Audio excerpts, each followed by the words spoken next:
Good morning. আমি Suchitra Rajak, sponsor teachers training কলেজের চতুর্থ সেমিস্টারের ছাত্রী। আজকে আমার আলোচনার টপিক হচ্ছে the fundamental unit of life, cell, জীবনের মৌলিক একক কোষ। তো প্রথমেই আমরা জানব কোষ আমরা কাকে বলি। কোষ হচ্ছে আমাদের জীবনের সবথেকে বেসিক গঠনগত এবং কার্যগত একক। পাশের ছবিটিকে আমরা লক্ষ্য করলে বুঝতে পারবো একটা পূর্ণাঙ্গ অর্গানিজম তৈরি হতে সবার থেকে প্রাথমিকভাবে যেটা আমাদের প্রয়োজন সেটা হচ্ছে সেল। এই যে সেল, কিছুগুলো সেল একসাথে মিলিত হয়ে একটা টিস্যু ফর্ম করে। পরবর্তী ক্ষেত্রে এই টিস্যুগুলি মিলিত হয়ে একটা অর্গান, এবং একই রকমভাবে এই কিছু অর্গান মিলে একটা অর্গান সিস্টেম, অ্যান্ড লাস্টলি এই অর্গান সিস্টেমগুলো একসাথে একটা পূর্ণাঙ্গ যে অর্গানিজম সেটা কিন্তু তৈরি করছে। তো এই যে প্রসেসটা চলছে তার একেবারে মূলে কিন্তু রয়েছে আমাদের সেল। চলো এবার জেনে নিই আমরা এই যে সেল, সেটা ডিসকভারি কী করে হলো, আবিষ্কার কী করে হলো। তো প্রথম সেল ডিসকভার করেন বিজ্ঞানী রবার্ট হুক 1665 খ্রিস্টাব্দে। তিনি তার নিজের তৈরি মাইক্রোস্কোপের তলায় কর্কের ছিপির একটা ছোট্ট প্রস্থচ্ছেদ একদিন পর্যবেক্ষণ করছিলেন। তিনি সেখানে দেখতে পেলেন অসংখ্য ছোট ছোট কুঠুরির মতো অংশ, যেটা কিনা অনেকটা মৌচাকের যে প্রকোষ্ঠ তার মতো দেখতে। তিনি তার নাম দিলেন সেলুলা। এই সেলুলা হচ্ছে একটা ল্যাটিন ওয়ার্ড, যার অর্থ হচ্ছে এ লিটল রুম আর এ লিটল কম্পার্টমেন্ট। পরবর্তী ক্ষেত্রে এই সেলুলার নাম পরিবর্তন করে তিনি সেল রাখেন বা কোষ। এখানে আমি কয়েকজন বায়োলজিস্টদের নাম উল্লেখ করেছি যারা কোষ আবিষ্কারে তাদের অবদান রেখে গেছেন। প্রথমে রবার্ট হুক, তার কথা তো ভোলা যাবে না, তিনি প্রথম কোষ আবিষ্কার করেন। কিন্তু তিনি যে কোষটা আবিষ্কার করেছিলেন সেটা আসলে ছিল কিন্তু একটা মৃত কোষ, তাই তিনি ভেতরে আর কিছু দেখতে পাননি, শুধু একটা ফাঁকা বক্স দেখতে পেয়েছেন।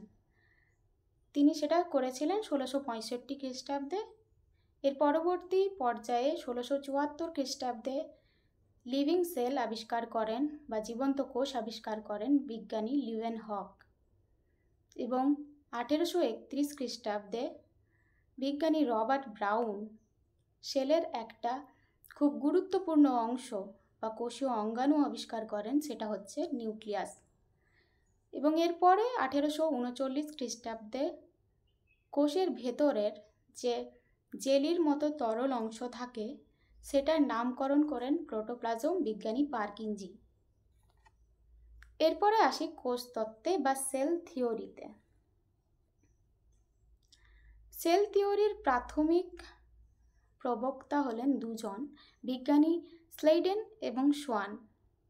তিনি তাদের এই কোষতত্ত্ব 1838 এবং 39 খ্রিস্টাব্দের কাছাকাছি সময়ে দিয়েছিলেন।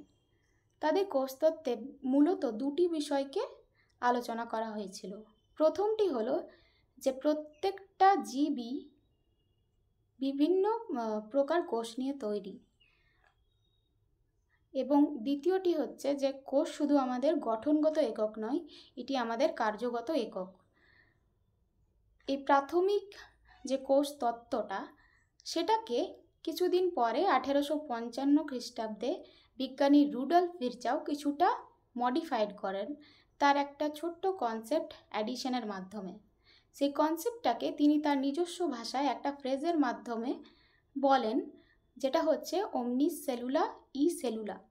এর অর্থ হচ্ছে এই যে all cells are derive from pre existing cells, অর্থাৎ প্রত্যেকটা কোষই তার পূর্বসূরি কোষ থেকে বিভাজনের মাধ্যমে কিন্তু উৎপত্তি লাভ করে।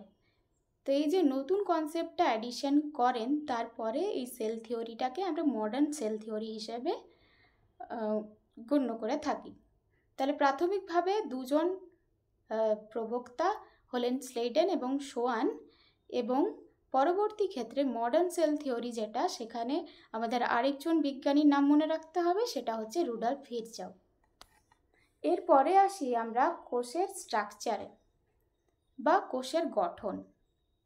কোষ বিভিন্ন ধরনের কোষীয় অঙ্গাণু এবং অংশ নিয়ে গঠিত, যার মধ্যে কিছুগুলোর নাম আমি এখানে উল্লেখ করেছি। প্রথমে হচ্ছে প্লাজমা মেমব্রেন বা কোষ পর্দা বা সেল মেমব্রেন। দ্বিতীয়ত হচ্ছে সেল ওয়াল বা কোষ প্রাচীর, এটা আমরা মূলত উদ্ভিদ কোষে দেখতে পাবো। সাইটোপ্লাজম, নিউক্লিয়াস, মাইটোকন্ড্রিয়া, প্লাস্টিডটাও আমরা উদ্ভিদ কোষে দেখতে পাবো, এটা প্রাণী কোষে থাকে না। এন্ডোপ্লাজমিক রেটিকুলাম, গলজি বডিজ, রাইবোজোমস এবং লাইসোজোমস। এখানে দেখো পাশাপাশি দুটো সেলের ছবি দেওয়া আছে, একটা প্লান্ট সেলস, একটা অ্যানিমেল সেল। অ্যানিমেল সেলের ক্ষেত্রে দেখো বাইরের যে আবরণটা সেটা খুবই পাতলা, এটাই হচ্ছে আমাদের প্লাজমা মেমব্রেন বা সেল মেমব্রেন। কিন্তু উদ্ভিদ কোষের ক্ষেত্রে এই যে সেল মেমব্রেন রয়েছে তার বাইরেও কিন্তু একটা মোটা পুরু আবরণ রয়েছে, এটাই হচ্ছে আসলে কোষ প্রাচীর। চলো এবার পরবর্তী আলোচনায়। প্রথমেই আসি কি সেল মেমব্রেনে। সেল মেমব্রেন হচ্ছে আমাদের কোষের আউটার লেয়ার বা বহির আবরণ। এটা হচ্ছে অ্যানিমেল সেলের ক্ষেত্রে। প্লান্ট সেলের ক্ষেত্রে কিন্তু সেল মেমব্রেনের বাইরেও একটা আবরণ দেখা যায়, যেটা হচ্ছে কোষ প্রাচীর। তো যদি আমরা এর প্রকৃতি বিচার করি বা বিশ্লেষণ করি, তো এই কোষ প্রাচীর হচ্ছে সেল মেমব্রেন হচ্ছে একটা selectively permeable membrane. Selectively permeable কেন? এটা কিছু সিলেক্টেড পার্টিকেলস বা আয়নকে অ্যালাউ করে সেলের ভেতরে যেতে বা সেল থেকে বাইরে বেরোতে। তো এই যে সেলের ভেতরে বা বাইরে বিভিন্ন আয়ন বা পার্টিকেলকে নিয়ে যাওয়া আসা করছে, এটা কিন্তু এদের প্রধান কাজ। এই ম্যাটেরিয়ালসগুলোকে যে মুভমেন্টটা হচ্ছে, সেই মুভমেন্টটা প্রধান কাজটাই হচ্ছে সেল মেমব্রেনের। সেল মেমব্রেনের যদি স্ট্রাকচার আমরা লক্ষ্য করি, তাহলে বিভিন্ন বিজ্ঞানী বিভিন্ন ধরনের মতামত দিয়ে গেছেন তাদের স্ট্রাকচার সম্পর্কে, কিন্তু যেটা সব থেকে অ্যাকসেপ্টেবল সেই স্ট্রাকচারটা হচ্ছে বিজ্ঞানী সিঙ্গার এবং নিকলসনের ফ্লুইড মোজাইক মডেল। এখানে বলা হয়েছিল কি, এই যে আমাদের সেল মেমব্রেন সেটা ফসফোলিপিড বাইলেয়ার নিয়ে তৈরি। মানে ফসফোলিপিডের দুটো লেয়ার আছে, যাদের যে লেয়ারের মাঝে অনেকগুলো প্রোটিন কিন্তু এমবেডেড আছে, যেগুলো বাইরেও আছে ভেতরেও আছে, এবং দুটো পর্দাকে ভেদ করেও কিছু প্রোটিন আছে। যে প্রোটিনগুলো বাইরে আছে তাদেরকে তিনি নাম দেন বহিস্থ প্রোটিন, যারা ভেতরে আছে তাদের অন্তঃস্থ প্রোটিন। ভেতরে বলতে যে সাইডটাই সেলের ভেতরের দিকে আছে, এবং যেগুলো দুটো লেয়ারে ফসফোলিপিডের বাইলেয়ারের দুটো লেয়ারকেই আর কি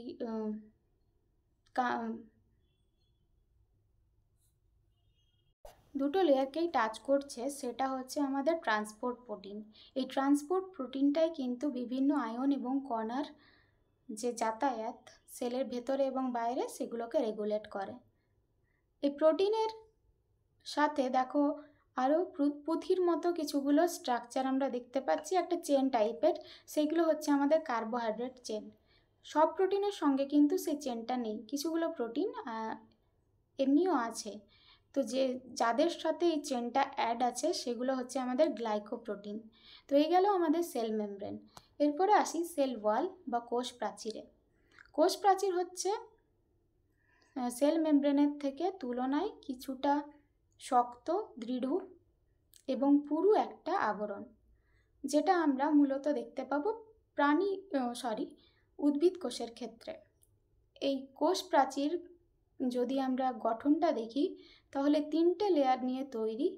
একটা হচ্ছে প্রাইমারি ওয়াল বা প্রাথমিক কোষ প্রাচীর, সেকেন্ডারি ওয়াল বা গৌণ কোষ প্রাচীর, এবং মিডল ল্যামেলা। দুটো কোষের মাঝের যে প্রাচীরটা সেটা হচ্ছে মিডল ল্যামেলা। তাহলে মিডল ল্যামেলা কি করছে? দুটো পাশাপাশি উদ্ভিদ কোষকে কিন্তু জুড়ে রাখতে সাহায্য করছে।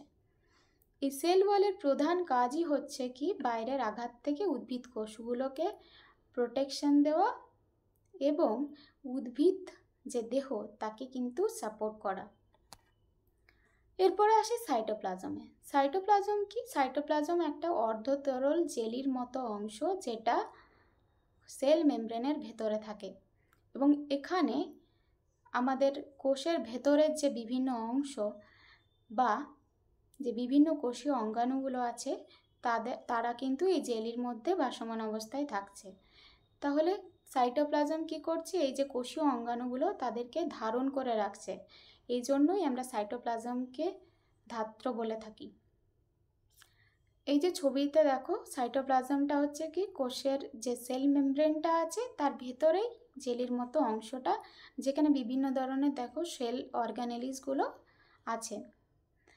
এই সাইটোপ্লাজমের প্রধান কাজ হচ্ছে বিভিন্ন যে মেটাবলিক অ্যাক্টিভিটিসগুলো হয়, বিভিন্ন বিপাকীয় যে কার্যাবলীগুলো হয় আমাদের কোষে, তার প্রধান স্থান হচ্ছে এই সাইটোপ্লাজম।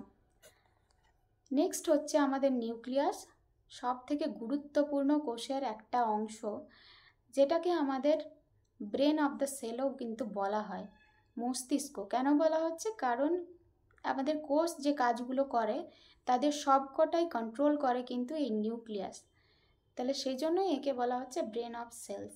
আরেকটা প্রধান বিষয় যেটা, যে আমাদের যে জেনেটিক ম্যাটেরিয়াল ডিএনএ, সেটাও কিন্তু এই নিউক্লিয়াসের মধ্যেই থাকে।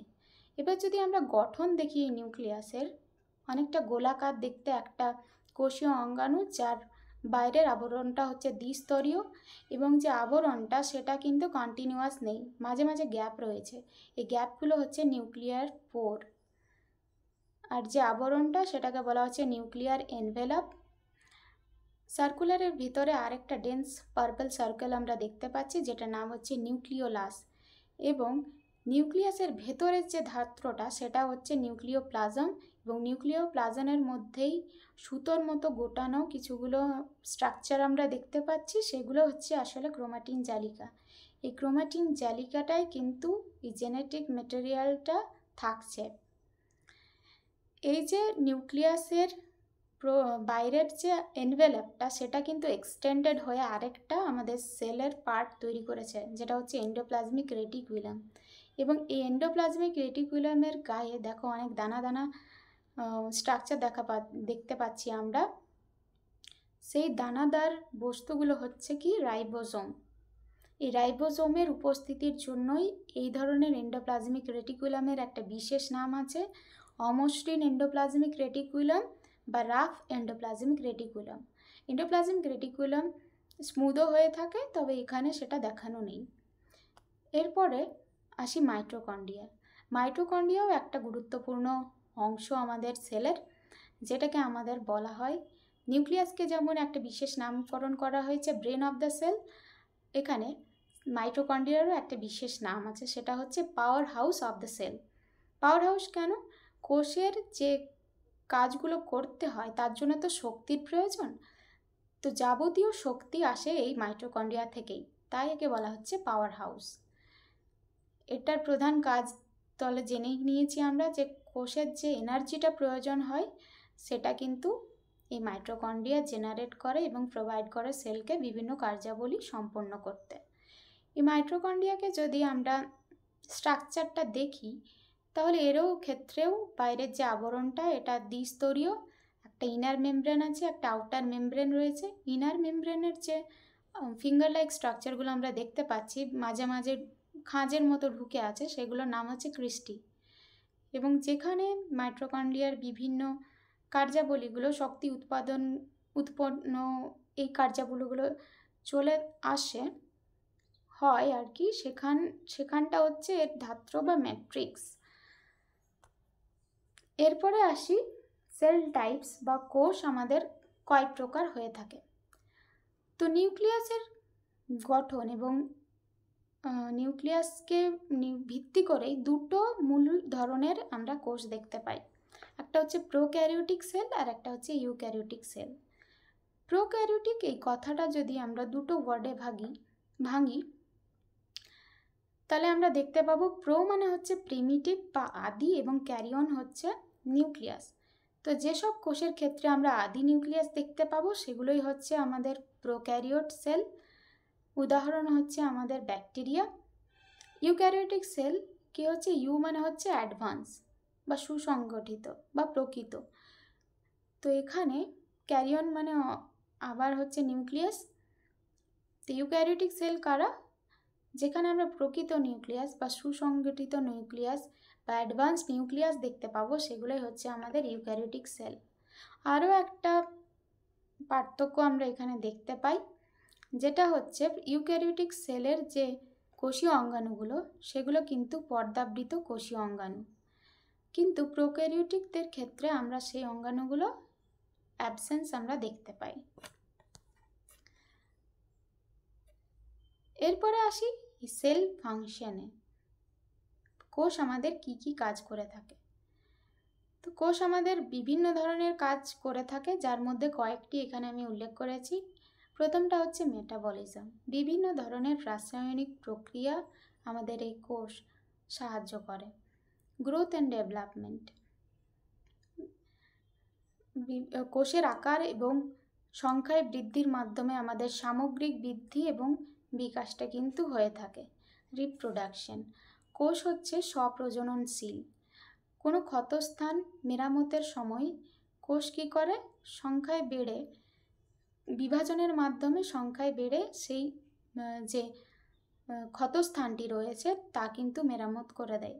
রেসপন্স টু স্টিমুলি, উদ্দীপকের প্রতি প্রতিক্রিয়া। এই যে আমাদের পরিবেশে বিভিন্ন ধরনের উদ্দীপক রয়েছে, যেমন আলো, তাপমাত্রা, বিভিন্ন ধরনের স্পর্শ, তো সেক্ষেত্রে কি সেই স্পর্শগুলোকে অ্যানালাইজ করা এবং সেই অনুযায়ী রেসপন্ড করার ক্ষেত্রেও কিন্তু আমাদের বিভিন্ন ধরনের সেল হেল্প করে থাকে। আজকের আলোচনা এইটুকুই। ধন্যবাদ।